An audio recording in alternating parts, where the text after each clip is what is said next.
The first few minutes of your podcast are magical. Why do I say that?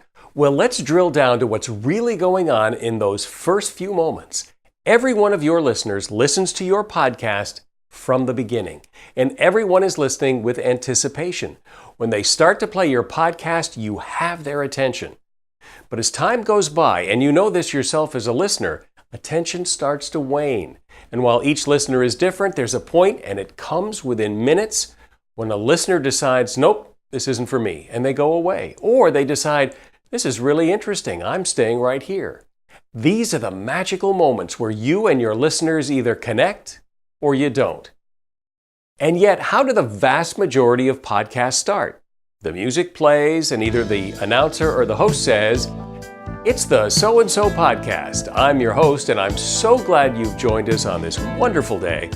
Today, we're going to talk about honeybees with renowned beekeeper Larry Jones. Larry's a fascinating guy, and so on and so on.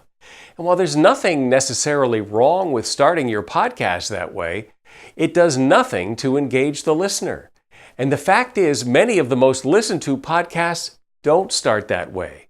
While there's no one right way to start a podcast, consider that the beginning, those first few minutes, that's the time to entice your audience and get them to commit to listening.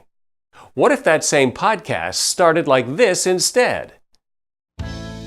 It's the So-and-So Podcast. I'm your host, Mike Carruthers. You know that noise. It's the summertime sound of the humble bee, a species that is shrinking and in danger all over the world. And yet without this hard-working creature, we would not only not have honey, we would also not have broccoli, asparagus, cantaloupe, cucumbers, pumpkins, blueberries, watermelons, almonds, apples, cranberries, and cherries. How can that be? And what can you do to help save bees from extinction? That's the topic of today's podcast. Now, in those first few moments, I did two things. I took 10 seconds and grabbed a free sound effect off the internet and incorporated it into the opening.